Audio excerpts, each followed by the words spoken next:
ओम श्री ओम श्री गणेशाय नमः। ओम गम गणपते नमः। ओम श्री परमात्मने नमः। श्री हरि संक्षिप्त भविष्य पुराण ब्रह्म पर्व। ब्रह्मा द्वारा कहा गया भगवान सूर्य का नाम स्तोत्र।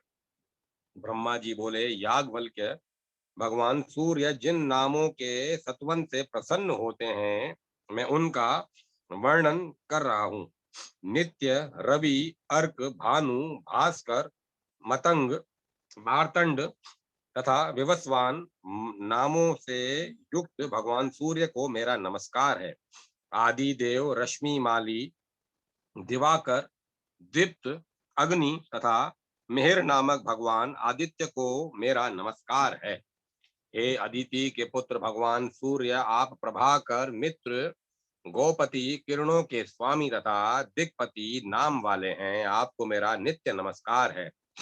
धाता, विधाता, अर्यमा, वरुण, कुशा, भग, मित्र, पर्जन्य, अंशुमान नाम वाले भगवान सूर्य को मेरा प्रणाम है।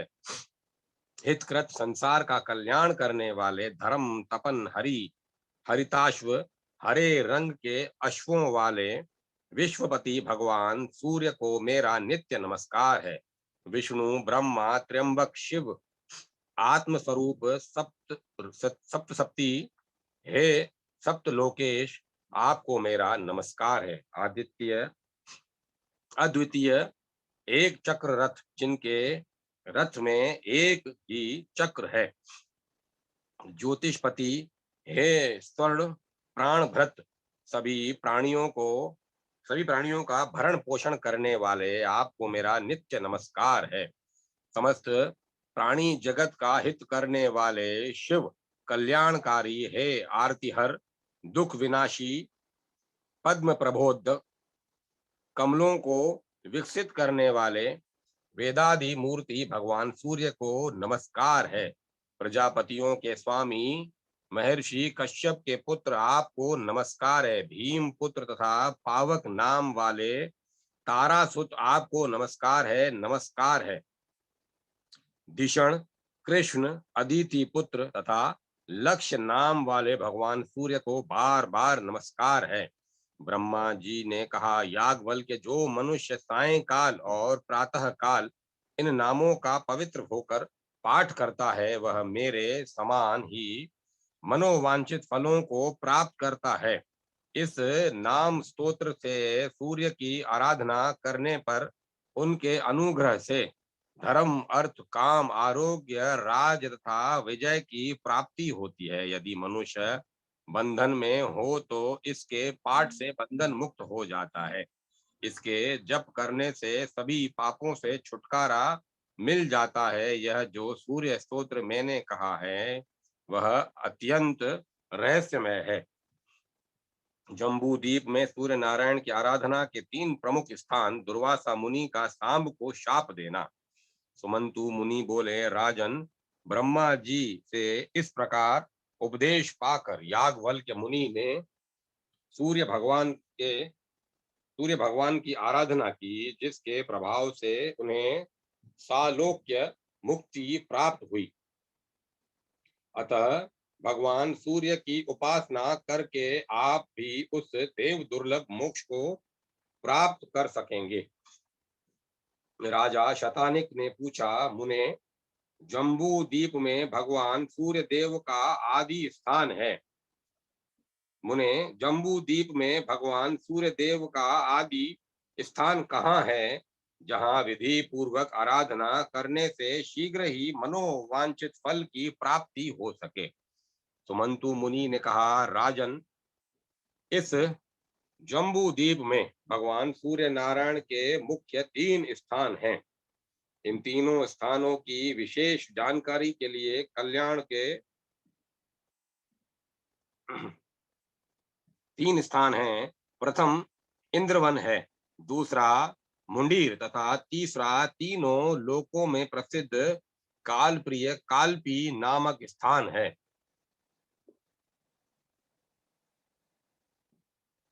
इस द्वीप में इन तीनों के अतिरिक्त एक अन्य स्थान भी ब्रह्मा जी ने बतलाया है, जो चंद्रभागा नदी के तट पर अवस्थित है, जिसको सांबपुर भी कहा जाता है।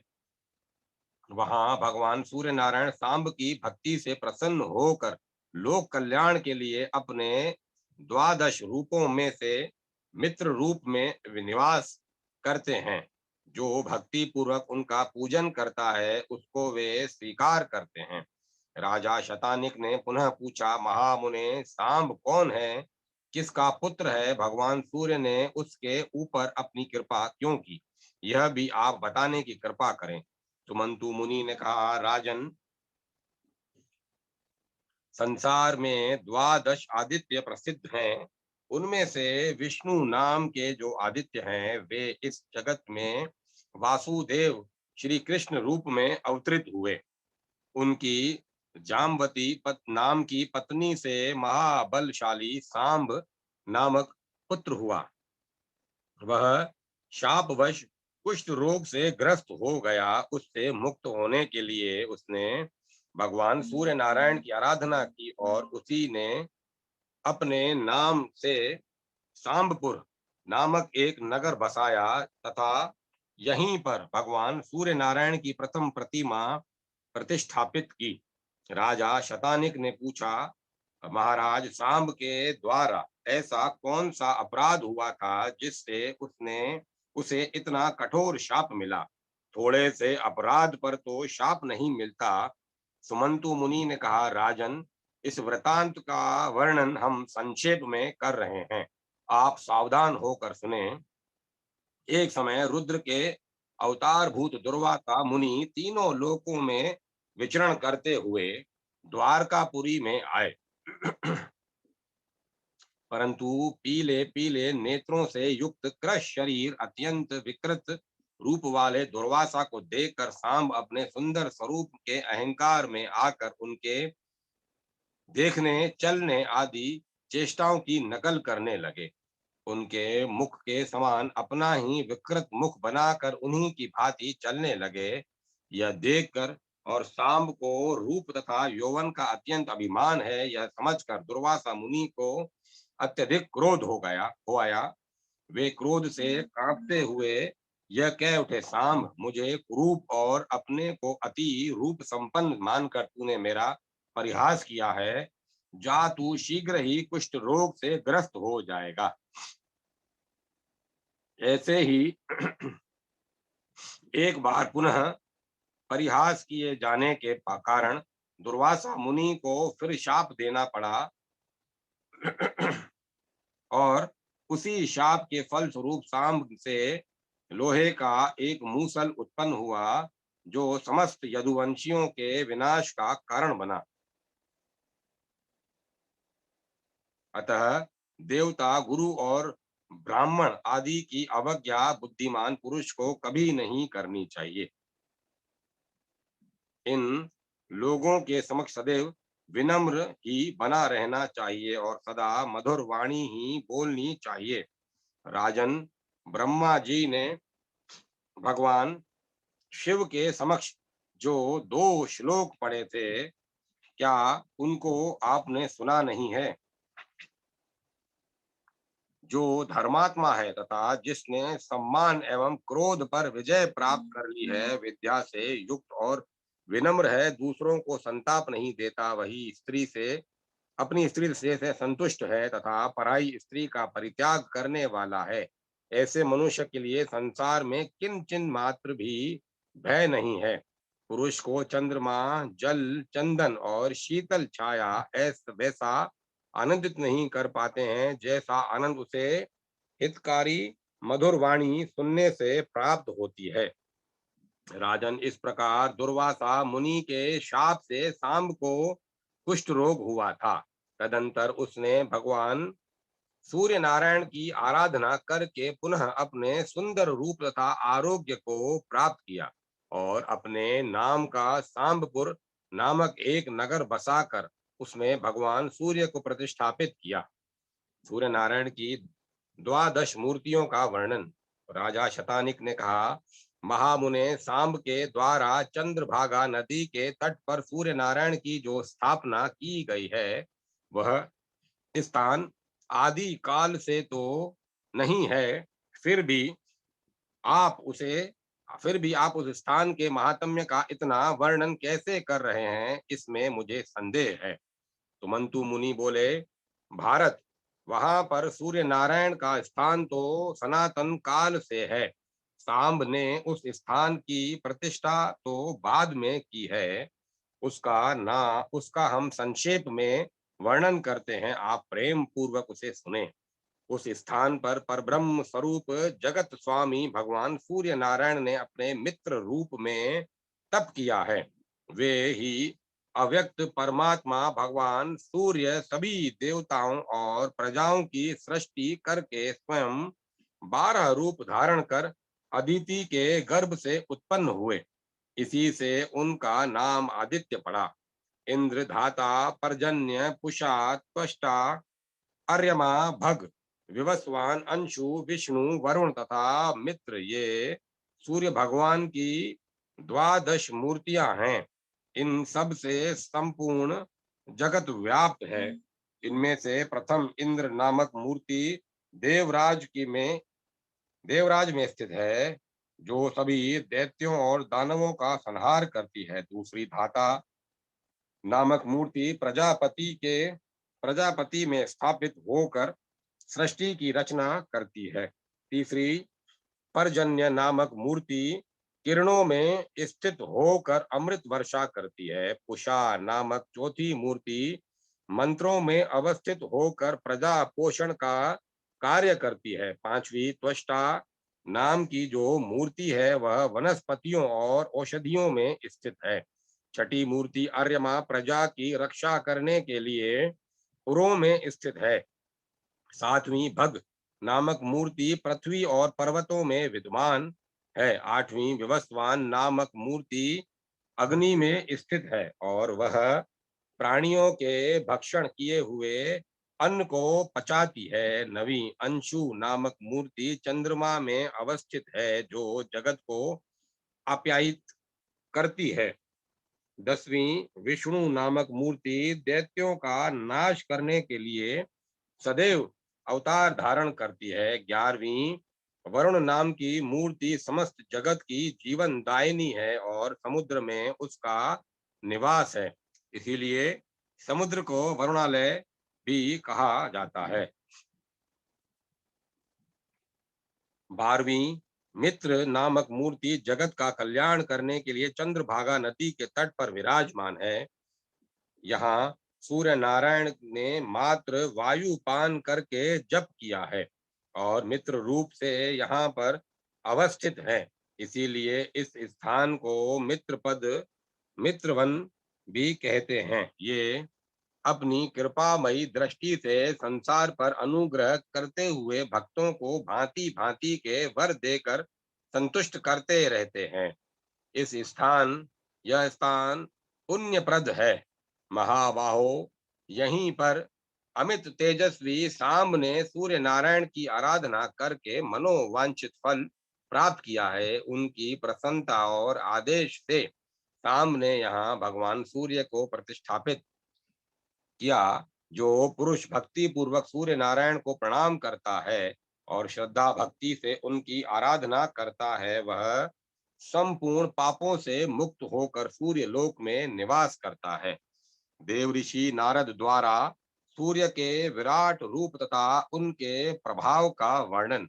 सुमंतु जी बोले, राजन, भयंकर कुष्ठ रोग का शाप प्राप्त कर दुखित हो सांब ने अपने पिता भगवान श्री कृष्ण से पूछा, तात, मेरा यह कष्ट कैसे दूर होगा? कृपा कर इसका उपाय आप बताइए।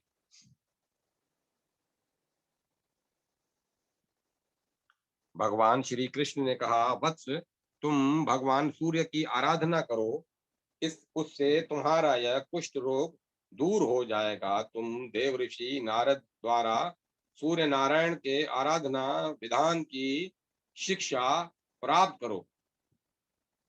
वे प्रसन्न होकर तुम्हें विस्तार से उनकी आराधना का विधान बतलाएंगे। एक दिन नारद जी द्वारकापुरी में भगवान श्री कृष्ण का दर्शन करने के लिए आए। उसी समय सांब ने अत्यंत विनम्र भाव से जाकर उन्हें प्रणाम किया और हाथ जोड़कर प्रार्थना की, महामुने मैं आपकी शरण हूँ, आप मेरे ऊपर कृपा कर कोई ऐसा उपाय बताएं जिससे मेरा शरीर कुष्ठ रोग से मुक्त हो सके और मेरा कष्ट दूर हो जाए। नारद जी ने कहा, सांब, सभी देव जिनकी स्तुति करते हैं उन्हीं का तुम भी पूजन करो, उन्हीं की कृपा से तुम रोग से मुक्त हो जाओगे। सांब ने कहा, महाराज, देवगण किसका पूजन और सत्वन करते हैं, आप ही उसे भी बताएं जिससे मैं उनकी शरण में जा सकूं। यह शापाग्नि मुझे दग्ध कर रही है, ऐसा कौन देवता है जो कृपा करके मुझे इस विपत्ति से मुक्त करा सकेंगे। नारद जी ने कहा, पुत्र,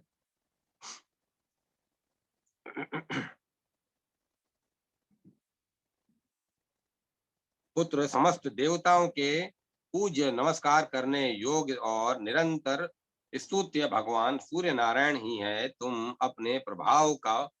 उनके प्रभाव को सुनो। किसी समय समस्त लोकों में विचरण करता हुआ मैं सूर्य लोक में पहुंचा। वहां मैंने देखा कि देवता, गंधर्व, नाग, यक्ष, राक्षस और अप्सराएं सूर्य नारायण की सेवा में लगे हुए हैं। गंधर्व गीत गा रहे हैं और अप्सराएं नृत्य कर रही हैं। राक्षस, यक्ष तथा नाग शस्त्र धारण करके उनकी रक्षा के लिए खड़े हैं। ऋग्वेद, यजुर्वेद एवं सामवेद मूर्तिमान स्वरूप धारण कर स्वयं स्तुति कर रहे हैं और ऋषि गण भी वेदों की ऋचाओं से उनका सत्वन कर रहे हैं। मूर्ति रूप में प्रातः, मध्याह्न और सायंकाल की तीनों सुंदर रूप वाली संध्याएं हाथ में वज्र तथा बाण धारण किए हुए सूर्य नारायण के चारों ओर स्थित हैं। प्रातः प्रातः संध्या रक्त वर्ण की है। मध्याह्न संध्या चंद्रमा के समान श्वेत वर्ण की है एवं साय संध्या मंगल के समान वर्ण वाली है। आदित्य, वसु, रुद्र, मरुत तथा अश्वनी कुमार आदि सभी देवगण तीनों संध्याओं में उन भगवान सूर्य का पूजन करते हैं। इंद्र सदैव वहां खड़े होकर भगवान सूर्य की जय जयकार करते रहते हैं। गरुड़ का ज्येष्ठ भ्राता अरुण उनका सारथी है। वह काल के अवयवों से निर्मित उनके रथ का संचालन है। हरे वर्ण के छंद रूप 7 घोड़े उनके रथ में जुते हुए हैं। रागी तथा निशुभा नाम की 2 पत्नियां उनके दोनों ओर बैठी हुई हैं। सभी देवता हाथ जोड़कर चारों ओर खड़े हैं। पिंगल, लेखक, दंडनायक आदि गण तथा कलमाक्ष नामक 2 पक्षी द्वारपाल के रूप में उनकी सेवा में लगे हुए हैं। दिंडी उनके सामने तथा ब्रह्मा आदि सभी देवता उनकी स्तुति कर रहे हैं। भगवान सूर्य नारायण का ऐसा प्रभाव देखकर मैंने सोचा कि यही देव हैं जो समस्त देवताओं के पूज्य हैं। शाम, तुम उन्हीं की शरण में जाओ। शाम ने पूछा, महाराज, मैं भली भांति यह जानना चाहता हूँ कि सूर्य नारायण सर्वगत कैसे हुए, उनकी कितनी रश्मियां हैं, उन कितनी मूर्तियां हैं। रागी तथा निशुभा नाम की ये दोनों भार्याएं कौन हैं? पिंगल, लेखक तथा दंडनायक और क्या कार्य करते हैं? कलमाक्ष पक्षी कौन है? उनके आगे स्थित रहने वाला दिंडी कौन है? और वे कौन कौन देवता हैं जो उनके चतुर्दिक खड़े रहते हैं? आप इन सब का तत्वतः अच्छी तरह से वर्णन करें, जिससे मैं भी सूर्य नारायण के प्रभाव को जानकर उनकी शरण में जा सकूं। नारद जी ने कहा, सांब, अब मैं सूर्य नारायण के महात्म्य का वर्णन कर रहा हूँ, तुम उसे प्रेम पूर्वक सुनो। विवस्वान देव अव्यक्त कारण नित्य सत एवं असत स्वरूप हैं। जो तत्व चिंतक पुरुष हैं, वे उनको प्रधान और प्रकृति कहा करते हैं। वे गंध वर्ण तथा रस से हीन एवं शब्द और स्पर्श से रहित हैं। वे जगत की योनि हैं तथा सनातन परब्रह्म हैं। वे सभी प्राणियों के नियंता हैं। वे अनादि अनंत अज सूक्ष्म त्रिगुण निराकार तथा अविज्ञेय हैं। उन्हें परम पुरुष कहा जाता है। उन्हीं महात्मा भगवान सूर्य से यह सब जगत परिव्याप्त है। उन परमेश्वर की प्रतिमा ज्ञान एवं वैराग्य लक्षणों वाली है। उनकी बुद्धि धर्म एवं ऐश्वर्य को प्रदान करने वाली ब्राह्मी बुद्धि कही जाती है। उन अव्यक्त की जो भी इच्छा होती है, वही सब उत्पन्न होता है। वे ही सृष्टि के समय चतुर्मुख ब्रह्मा बन जाते हैं और प्रलय के समय काल रूप हो जाते हैं। पालन के समय वे ही पुरुष विष्णु रूप ग्रहण कर लेते हैं। स्वयंभू पुरुष की ये तीनों अवस्थाएं उनके तीन गुणों के अनुसार हैं। वे आदि देव होने के कारण आदित्य हैं तथा वे आदि देव होने के कारण आदित्य तथा अजात होने के कारण अज कहे गए हैं।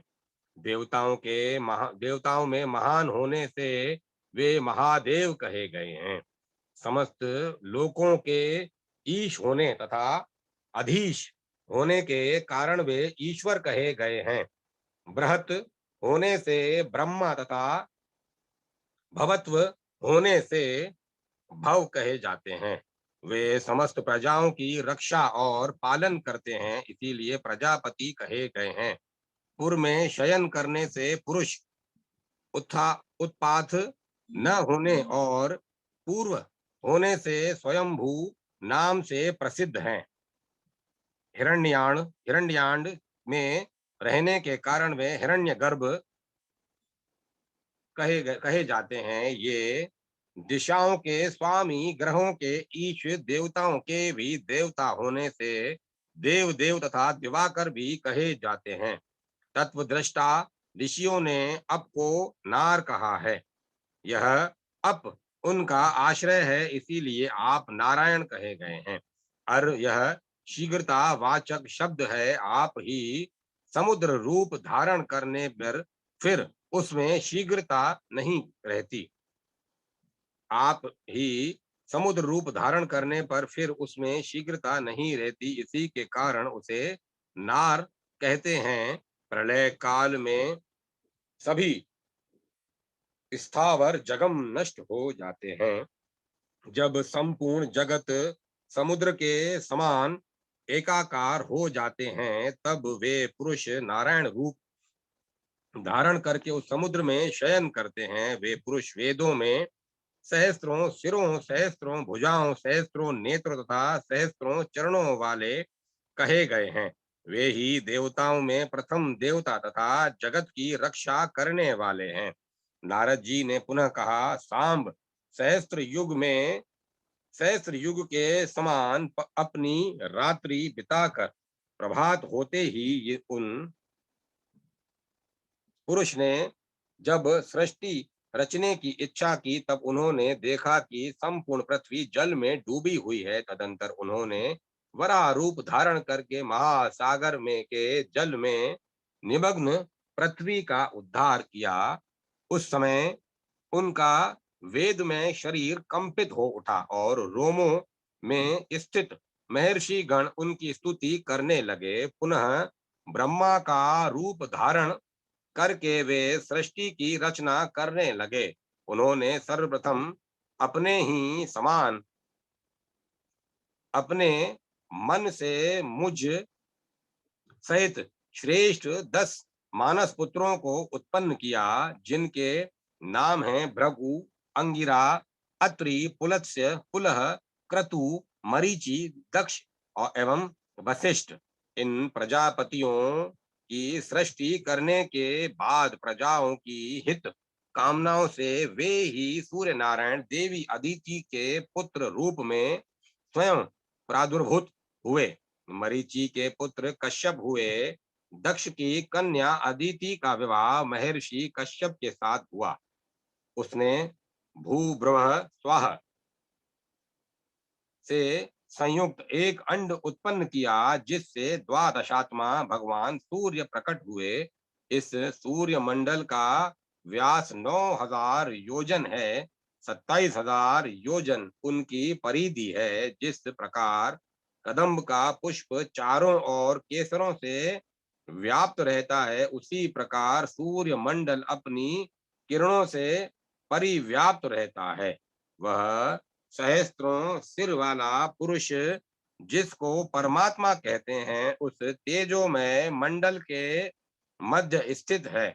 वह अपनी सहस्त्र किरणों द्वारा नदी, समुद्र, ह्रद, कूप आदि से जल को ग्रहण कर लेता है। सूर्य की प्रभा तेज रात्रि के समय अग्नि में प्रवेश कर जाती है, इसीलिए रात्रि में अग्नि दूर से ही दिखाई देने लगती है। सूर्योदय के समय वही प्रभा पुनः सूर्य में प्रविष्ट हो जाती है। प्रकाशात्मक और उष्णत्व ये दोनों गुण सूर्य में तथा अग्नि में भी हैं। इस प्रकार सूर्य और अग्नि एक दूसरे को अप्यायित किया करते हैं। सांब, हेति, किरण, गो, रश्मि, गर्भस्थ, अभिषु, घन, उस्त्र, वसु, मरीचि, नाड़ी, दिदिति, साध्य, मयूख, भानु, अंशु, सप्तार्ची, सुपर्ण, कर तथा पाद ये 20 भगवान सूर्य की किरणों के नाम कहे गए हैं, जो संख्या में 1,000 हैं।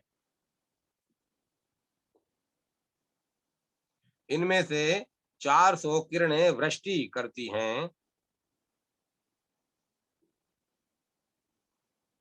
जिनका नाम चंदन है। इन किरणों का स्वरूप अमृतमय है।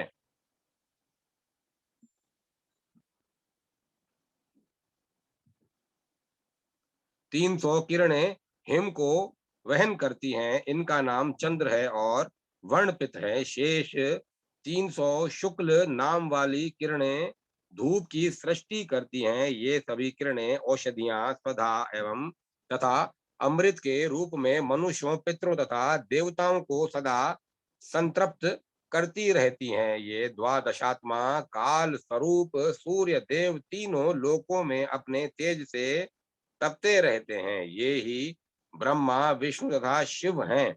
ऋक, यजु एवं साम ये तीनों वेद भी ये ही है।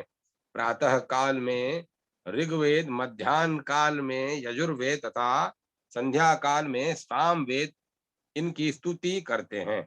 ब्रह्मा, विष्णु तथा शिव के द्वारा इनका पूजन नित्य होता रहता है। जिस प्रकार वायु सर्वगत है, उसी प्रकार सूर्य की किरणें भी सर्वव्याप्त हैं। 300 किरणों के द्वारा भूर्लोक प्रकाशित होता रहता है। इसके पश्चात जो शेष किरणें हैं, वे 300 की संख्या में शेष अन्य दोनों लोकों, भुवर लोक और स्वरलोक को प्रकाशित करती हैं। 100 किरणों से पाताल प्रकाशित होता है। ये नक्षत्र, ग्रह तथा चंद्रमादि ग्रहों के अधिष्ठान हैं। चंद्रमा, ग्रह, नक्षत्र तथा तारा गणों में सूर्य नारायण का ही प्रकाश है। उनकी एक सहस्त्र किरणों में ग्रह संज्ञक 7 किरणें मुख्य हैं, जिन्हें सुषुम्ना, हरिकेश, विश्वकर्मा, सूर्य, रश्मि, विष्णु और सर्वबंधु कहा जाता है। संपूर्ण जगत के मूल भगवान आदित्य ही हैं। इंद्र आदि देवता इन्हीं से उत्पन्न हुए हैं। देवताओं तथा जगत का संपूर्ण तेज इन्हीं का है। अग्नि में दी हुई आहुतियां सूर्य नारायण को ही प्राप्त होती हैं। इसीलिए आदित्य से ही वृष्टि उत्पन्न होती है, वृष्टि से अन्न उत्पन्न होता है तथा अन्न से प्रजा का पालन होता है। ध्यान करने वाले लोगों के लिए ध्यान रूप और मोक्ष प्राप्त करने की इच्छा से आराधना करने वाले लोगों के लिए ये मोक्ष स्वरूप है। क्षण, मुहूर्त, दिन, पक्ष, मास, ऋतु, अयन, संवत्सर तथा युग की कल्पना सूर्य नारायण के बिना संभव नहीं है। काल नियम के बिना अग्निहोत्रादि कर्म नहीं हो सकते। ऋतु विभाग के बिना पुष्प, फल तथा फूल की उत्पत्ति संभव नहीं है। उनके न रहने से जो जगत के ही संपूर्ण व्यवहार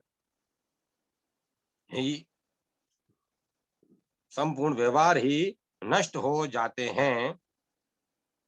सूर्य नारायण के सामान्य द्वादश नाम इस प्रकार हैं: आदित्य, सविता, सूर्य, मिहिर, अर्क, प्रतापन, मार्तंड, भास्कर, भानु, चित्रभानु, दिवाकर और रवि। विष्णु, धाता, भग, कुशा, मित्र, इंद्र, वरुण, अर्यमा, विवस्वान, अंशुमान, त्वष्टा तथा परजन्य ये द्वादश आदित्य हैं। चित्रादि 12 महीनों में ये द्वादश आदित्य उदित रहते हैं। चैत्र में विष्णु, वैशाख में अर्यमा, ज्येष्ठ में विवस्वान, आषाढ़ में अंशुमान, श्रावण में पर्जन्य, भाद्रपद में वरुण, अश्वनी में इंद्र, कार्तिक में धाता, मार्गशीर्ष में मित्र, पोष में पुषा, माघ में भग और फाल्गुन में त्वष्टा नाम के आदित्य तपते हैं। उत्तरायण में सूर्य किरणें वृद्धि को प्राप्त करती हैं और दक्षिणायन में वह किरण वृद्धि घटने लगती है। इस प्रकार सूर्य किरणें लोकोपकार में प्रवृत्त रहती हैं। जैसे स्फटिक में विभिन्न रंगों के प्रविष्ट होने से वह अनेक वर्ण का दिखाई देता है। जैसे एक ही मेघ आकाश में अनेक रूपों का हो जाता है तथा गुण विशेष से जैसे आकाश से गिरा हुआ जल भूमि में वर्ष वैशिष्ट्य से अनेक स्वाद और गुण वाला हो जाता है। जिस प्रकार एक ही अग्नि ईंधन भेद के कारण अनेक रूपों में विभक्त हो जाती है, जैसे वायु पदार्थों के संयोग से सुगंधित और दुर्गंध युक्त हो जाती है। जैसे ग्रह अग्नि में भी अनेक नाम हो जाते हैं, उसी प्रकार एक सूर्य नारायण ही ब्रह्मा, विष्णु तथा शिव आदि अनेक रूप धारण करते हैं। इसीलिए उन्हीं की भक्ति करनी चाहिए। इस प्रकार जो सूर्य नारायण को जानता है वह रोग तथा पापों से शीघ्र ही मुक्त हो जाता है। पापी पुरुष की सूर्य नारायण के प्रति भक्ति नहीं होती। इसीलिए शाम तुम सूर्य नारायण की आराधना करो, जिससे तुम इस भयंकर व्याधि से मुक्त होकर सभी कामनाओं को प्राप्त कर लोगे। भगवान सूर्य का परिवार। सुमंतु मुनि बोले, राजन, सांब ने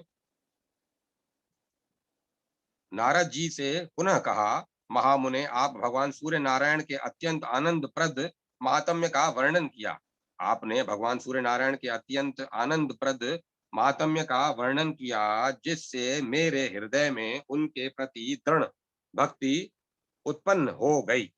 अब आप भगवान सूर्य नारायण की पत्नी महाभागा, रागी और निशुभा तथा दिंडी और पिंगल आदि के विषय में बताएं। नारद जी ने कहा, सांब, भगवान सूर्य की रागी और निशुभा नाम की 2 पत्नियां हैं। इनमें से रागी को धो अर्थात स्वर्ग और निशुभा को पृथ्वी भी कहा जाता है। पोक्ष शुक्ल सप्तमी तिथि को धो के साथ और माघ कृष्ण पक्ष की सप्तमी को तिथि को निशुभा पृथ्वी के साथ सूर्य नारायण का संयोग होता है।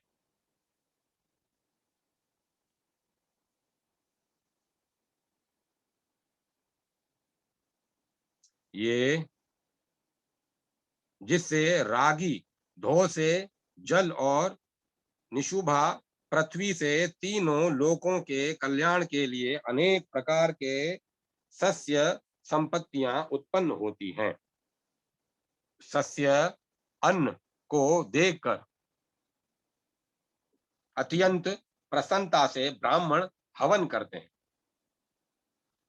स्वाहाकार तथा स्वधाकार से देवताओं और पितरों की तृप्ति होती है। जिस प्रकार रागी अपने दो रूपों में हुई और ये जिनकी पुत्री है तथा इनकी जो संतानें हुई उनका हम वर्णन करते हैं, इसे आप सुने। शांब ब्रह्मा के पुत्र मरीचि, मरीचि के कश्यप, कश्यप के हिरण्यकश्यपु, हिरण्यकश्यपु के प्रहलाद, प्रहलाद के विरोचन नाम का पुत्र हुआ। विरोचन की बहन का विवाह विश्वकर्मा के साथ हुआ, जिससे संज्ञा नाम की एक कन्या उत्पन्न हुई। मरीचि की स्वरूपा नाम की कन्या का विवाह अंगिरा ऋषि से हुआ, जिससे बृहस्पति उत्पन्न हुए। बृहस्पति की ब्रह्मवादिनी बहन ने 8वें प्रभास नामक वसु से पाणी ग्रहण किया, जिसका पुत्र विश्वकर्मा समस्त शिल्पों को जानने वाला हुआ। उन्हीं का नाम त्वष्टा भी है, जो देवताओं में देवताओं के बड़े हुए। उन्हीं की कन्या संज्ञा को रागी कहा जाता है। उन्हीं को धो, त्वाष्ट्री, प्रभा तथा सुरेणु भी कहते हैं। इन्हीं संज्ञा की छाया का नाम निशुभा है। सूर्य भगवान की संज्ञा नामक भार्या बड़ी ही रूपवती और पतिव्रता थी, किंतु भगवान सूर्य नारायण मानव रूप में उनके समीप नहीं जाते थे और अत्यधिक तेज से परिव्याप्त होने के कारण सूर्य नारायण का वह स्वरूप सुंदर मालूम नहीं होता था। अतः वह संज्ञा को भी अच्छा नहीं लगता था। संज्ञा से 3 संतानें उत्पन्न हुई, किंतु सूर्य नारायण के तेज से व्याकुल होकर वह अपने पिता के घर चली गई और हजारों वर्षों तक वहां रही। जब पिता ने संज्ञा से पति के घर जाने के लिए अनेक बार कहा, तब वह उत्तर कुरु देश को चली गई। वहां वह अश्वनी का रूप धारण करके तृण आदि चरती हुई समय बिताने लगी। सूर्य भगवान के समीप संज्ञा के रूप में उसकी छाया निवास करती थी। सूर्य उसे संज्ञा ही समझते थे। इससे 2 पुत्र हुए और एक कन्या हुई। श्रुतश्रवा तथा श्रुतकर्मा ये 2 पुत्र और अत्यंत सुंदर तप्ती कन्या की तप्ती कन्या की तप्ती नाम की कन्या छाया की संतानें हैं। श्रुतश्रवा जो सार्वणिक मनु के नाम से प्रसिद्ध होगा और श्रुतकर्मा ने शनेश्चर नाम से प्रसिद्धि प्राप्त की। संज्ञा जिस प्रकार से अपनी संतानों से स्नेह करती थी, वैसा इसमें छाया ने अपनी छाया ने नहीं किया। इस अपमान को संज्ञा के ज्येष्ठ पुत्र सावर्णिक मनु ने तो सहन कर लिया, किंतु उनके छोटे पुत्र यम धर्मराज सहन नहीं कर सके।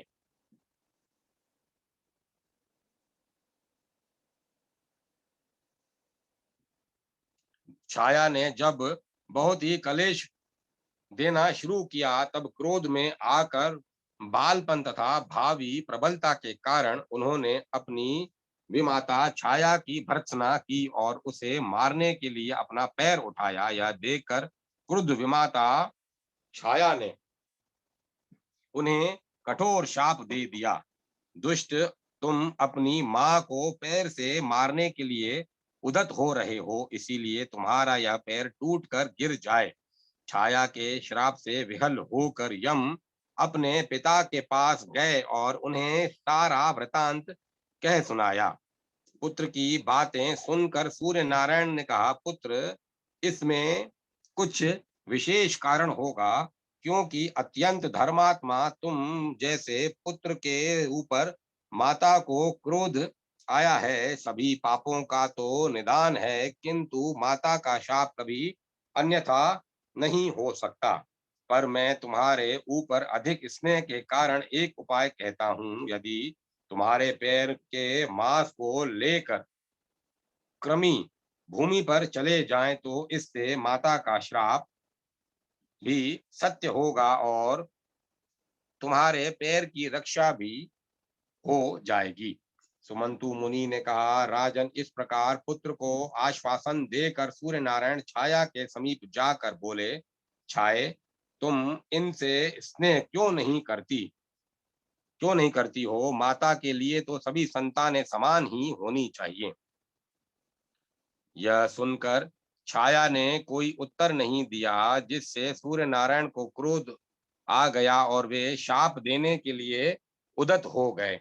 छाया भगवान सूर्य को क्रुद्ध देखकर भयभीत हो गई और उसने अपना संपूर्ण वृतांत बतला दिया। तब सूर्य अपने ससुर विश्वकर्मा के पास गए। अपने जमाता सूर्य को क्रुद्ध देखकर विश्वकर्मा ने उनका पूजन किया तथा मधुर वचनों से शांत किया और कहा, देव, मेरी पुत्री संज्ञा आपके अत्यंत तेज को सहन न कर सकने के कारण वन को चली गई हैं और वह आपके उत्तम रूप के लिए वहां पर महान तपस्या कर रही हैं। ब्रह्मा जी ने मुझे आज्ञा दी है कि यदि उनकी अभिरुचि हो तो तुम संसार के कल्याण के लिए सूर्य को तराश कर उत्तम रूप बनाओ।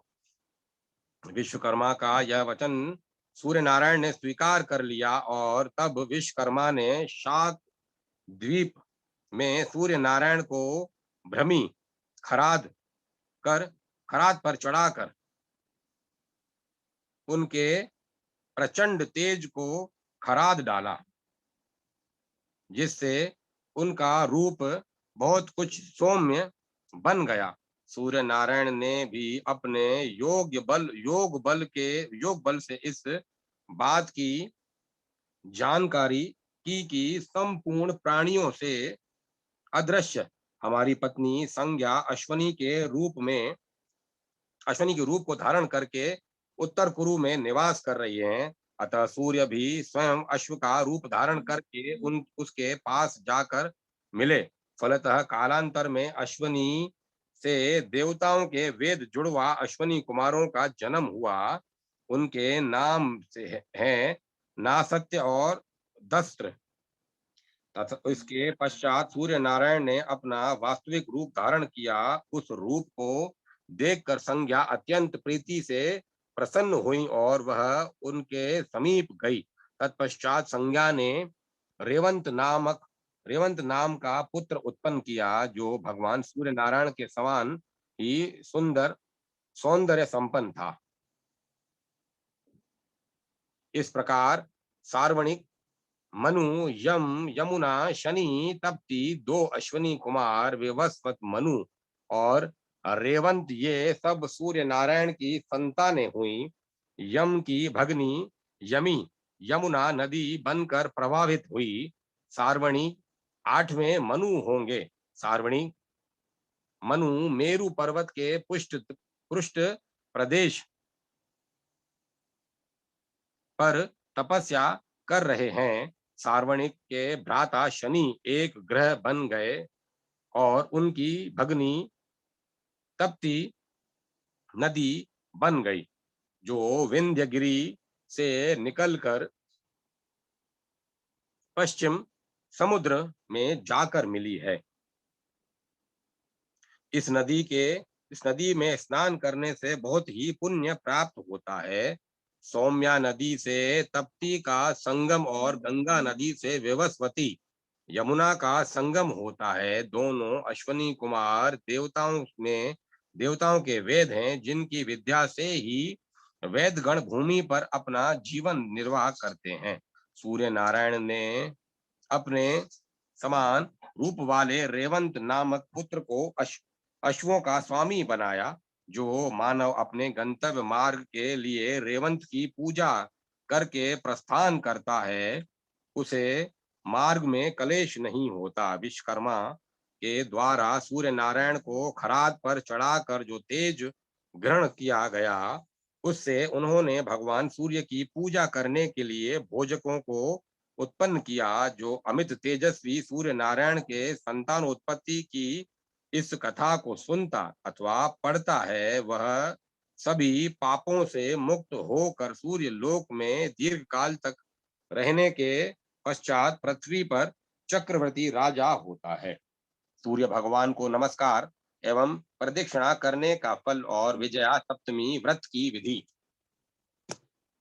देवऋषि नारद ने कहा, सांब, अब मैं आपको भगवान सूर्य नारायण के पूजन, उनके निमित्त दिए हुए गए दान तथा उनको दिए किए गए प्रणाम एवं प्रदक्षिणा के फल के विषय में दिंडी और ब्रह्मा जी का संवाद सुना रहा हूं।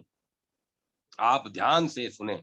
ब्रह्मा जी बोले, दिन दिन सूर्य भगवान का पूजन, उनकी स्तुति, जप, प्रदक्षिणा तथा उपवास आदि करने से अभिष्ट फल की प्राप्ति होती है। सूर्य नारायण को नम्र होकर प्रणाम करने के लिए भूमि पर जैसे ही सिर का स्पर्श होता है, वैसे ही तत्काल सभी पातक नष्ट हो जाते हैं। जो मनुष्य भक्ति पूर्वक सूर्य नारायण की प्रदक्षिणा करता है, उसे सप्तद्वीप वसुमती की प्रदक्षिणा का फल प्राप्त हो जाता है और वह समस्त रोगों से मुक्त होकर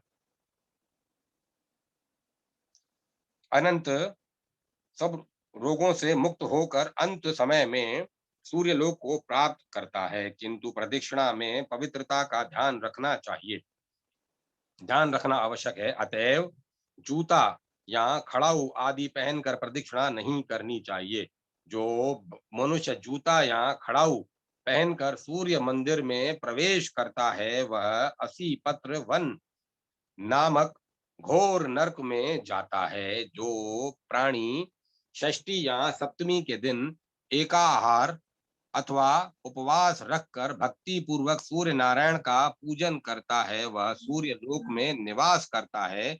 कृष्ण पक्ष की सप्तमी को रक्त पुष्पापचारों से और शुक्ल पक्ष की सप्तमी को श्वेत कमल पुष्प तथा मोदक आदि उपचारों से भगवान सूर्य नारायण का पूजन करना चाहिए। ऐसा करने से वृत्ति संपूर्ण पापों से मुक्त हो सूर्य लोक को प्राप्त करता है।